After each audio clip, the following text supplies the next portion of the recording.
राधे कृष्ण दोस्तों, जेठ मास चल रहा है और कल जेठ मास का सोमवार है। हमें कैसे दान करना चाहिए, कैसे पूजा करनी चाहिए हनुमान जी की, ये सब मैं आपको इस वीडियो में बताऊंगी। तो सोमवार है, आप जितनी जल्दी हो सके, जितनी जल्दी से मतलब होता है सूर्योदय से पहले आपको उठना है और अपने नहाने के पानी में थोड़ा सा कच्चा दूध डालना है। और फिर अगर सूर्य भगवान को अर्घ देते हैं 8 बजे से पहले, तो आप पीतल के लोटे में कच्चा दूध डाल के सूर्य भगवान को अर्घ दें।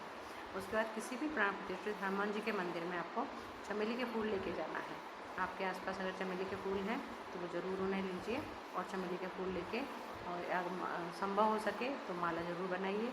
मोगरे के फूल हो तो बहुत बढ़िया बात है, जो भी हो पर वाइट कलर के फूल हो उनको मोगरे के माला बना के और हनुमान जी के चढ़ा कर आइए, मतलब हनुमान जी को पहना, पुजारी को दीजिए, वो पहनाएगा। और सोमवार है तो आप कोई भी नारियल की बर्फ़ी लेके उस पर तुलसी दर डाल के हनुमान जी को भोग लगाइए। और फिर उस नारियल की बर्फ़ी के 1-2 पीस हनुमान जी मंदिर में रखिए और बाकी 1 पीस लेके अपने पूरे परिवार को, एक ही पीस में से अपने पूरे परिवार को खिलाइए और बाकी के बच्चों में बांट दीजिए। देखिए आपके घर में कितना प्रेम सौहार्द बढ़ता है। जितना हम जेठ मास में हनुमान जी की सेवा पूजा करते हैं उसका हमें कई गुना फल मिलता है। और जैसा कि आप सब जानते हैं कि मैं नक्षत्र के हिसाब से बताती हूँ, तो नक्षत्र श्रवण नक्षत्र है। श्रवण नक्षत्र में अगर हम आंकड़ा का जो पेड़ होता है, सफ़ेद आंकड़ा हो तो बहुत अच्छी बात है। आपके आसपास अगर सफ़ेद आंकड़ा है तो वहाँ पर जाकर आप जितना हो उतना जल उसमें सफ़ेद आंकड़े में दीजिए, सफ़ेद आंकड़े को प्रणाम करिए, उसका आपको कई गुना फल मिलेगा। और जैसे सोमवार है तो आप बेलपत्र में भी ये सब कार्य कर सकते हैं।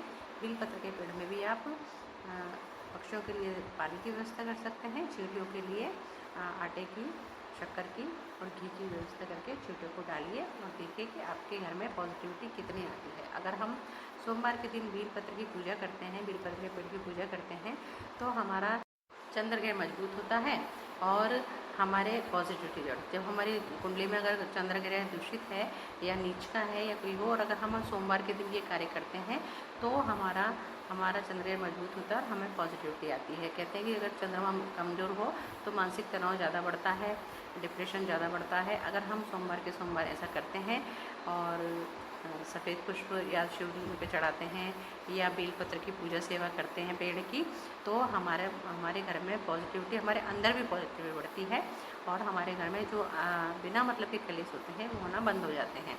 तो ये सब आप करिए। बहुत छोटे छोटे लेकिन कारगर उपाय हैं दिन के। आप सोचेंगे कि दीदी रोज़ ही एक बात बताती है, लेकिन आप एक बात को नोटिस करिए। मैं नक्षत्र के हिसाब से आपको पेड़ पौधे बताती हूँ और उसके अकॉर्डिंग आपको आपकी जन्म कुंडली में जो ग्रह है वो मजबूत करने के लिए वो उपाय मैं आपको बताती हूँ। डेली रहते वही उपाय हैं, लेकिन अगर हम जिस तरीके से मैं बताती हूँ सर्वे करें तो हमारे जो शरीर में जो भी ग्रह की कमी है, जन्म कुंडली में कमी है, तो वो पूरी होती है।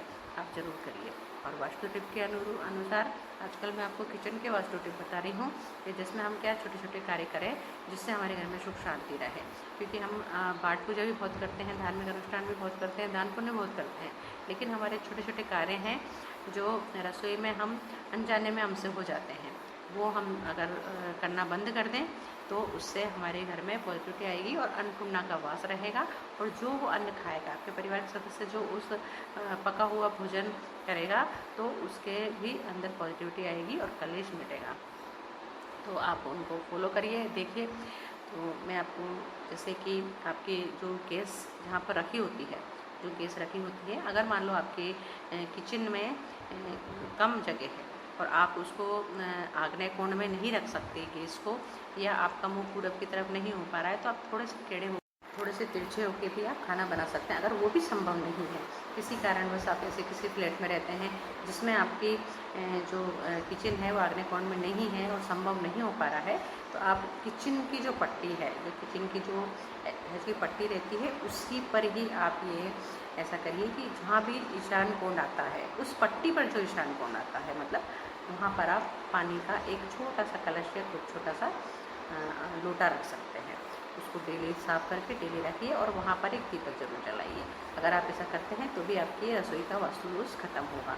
और आपके आसपास, मतलब किचन में अगर चीज़ें फैली हुई हैं, पट्टी पर चीज़ें फैली हुई हैं, तो भी नेगेटिविटी बढ़ती है। उसे हाथों हाथ हटा देना चाहिए। जैसे आपने कोई चीज़ काटी है कुछ, तो उसको हाथों हाथ उस कचरे को हटाइए और देखिए, अगर आप ये 45 दिन करेंगे तो एक तो आपको रूटीन में आ जाएगा और आपके घर में पॉजिटिविटी बहुत ज़्यादा पड़ेगी। ये बहुत छोटा लेकिन बहुत कारगर उपाय है।